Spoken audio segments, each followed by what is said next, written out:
Hey, this is Life with Sean Renee here, back with another video. Like, comment, and subscribe to my channel. This video is about crashing party story time. Let's watch the video.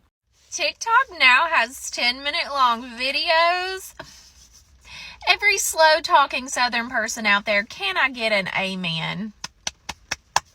Now, I do love to hear myself talk, don't get me wrong, but I'm not sure I can make it 10 minutes. But guess what? I'm going to try. Yeah, remember those people in my comments saying, I could listen to you talk all day long? Be careful what you wish for, because it just might come true.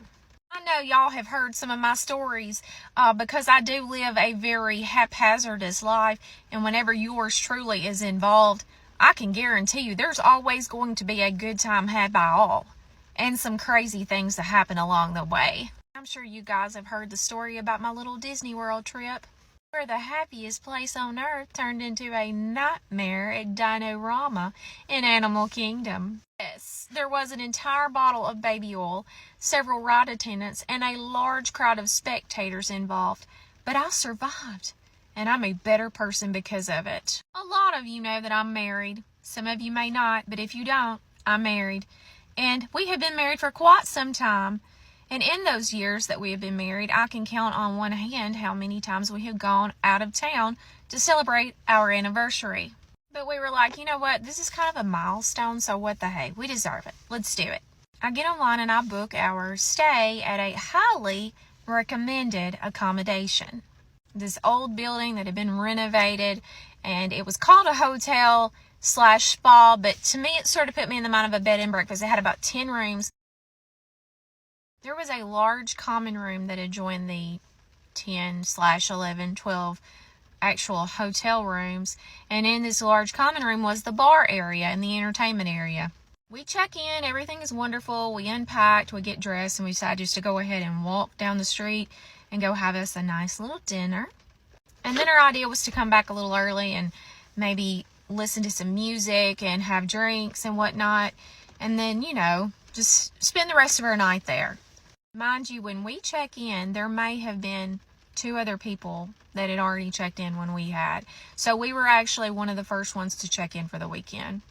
So we walked back after dinner. We'd had, a few drinks, and we were just having a great time. And when we get back to the hotel, we noticed, wow, the parking lot has really gotten full. So maybe several other guests have checked in.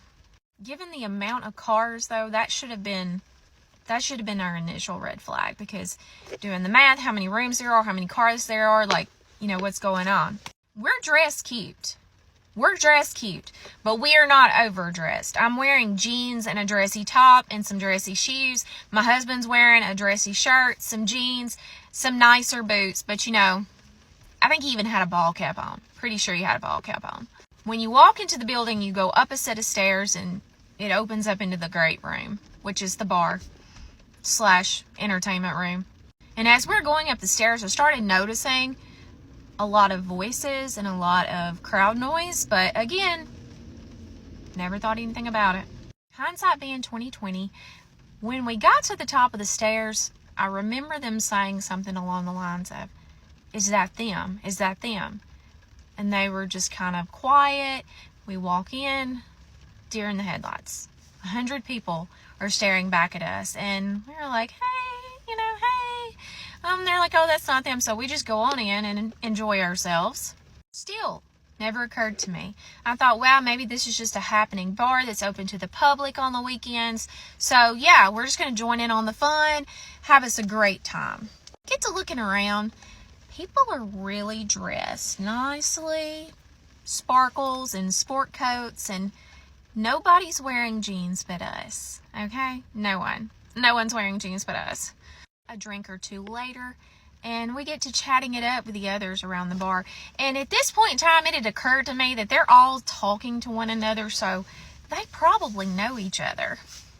When we ordered our first drinks, we just had a menu slid to us, and, we just named the first thing off the top of the menu, which was fine until yours truly, who really loves amaretto sours, decides to ask the bartender, "Ma'am, can you please make me an amaretto sour?" where she proceeds to inform me that it is a limited drink menu that night, and so the only thing they're serving is on that menu. Again, right over my head. I was like, okay. I mean, maybe they're like running short on alcohol or something. I don't know. Okay, anyway. What do you have? We have a mint julep and like a lemon drop martini. Okay, well, I hate both of those, but just give me whatever you've got. We're hanging out, and I thought to myself, well, let me just speak to this sweet lady sitting beside me and see what's going on here, because something is just not quite right. Well, upon further investigation, it turns out that this unnamed hotel/spa had accidentally booked us as part of an engagement party that had rented out the entire building. So we just kind of went along with it. We didn't tell them any different because, well, it was their engagement party, and even though it was our anniversary, we did not want to impose.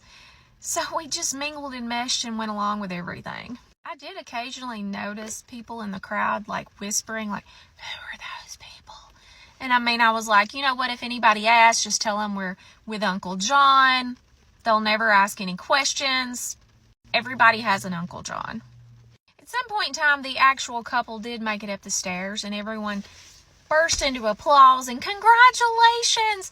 And we didn't know what to do, so we just went along with it. You know, it was like, hey, congratulations, guys. Hugs, hugs, hugs. So yeah, we spent our anniversary celebrating with this lovely couple that had just been engaged and 150 of their closest friends and family. And to this day, we still do not remember their names, but congratulations to whomever you are. And if you go back and look at photographs and notice two strangers that are severely underdressed, that would be yours truly and her husband. And we wish you guys a long, happy, and prosperous marriage. I would also like to add that your family is fantastic, and we had a ball. And had we actually received a wedding invitation, we would have gladly been there, or at least sent a gift. You know what? I've never done that before where I crashed a party, but hey, you know what? To each his own, you know? You're having fun, you're being respectful. Why not go? You know what I mean? So, if you ever done this before, comment below when you've done it, and did you get caught. This is Life with Shauna Renee, and I'm out. Bye!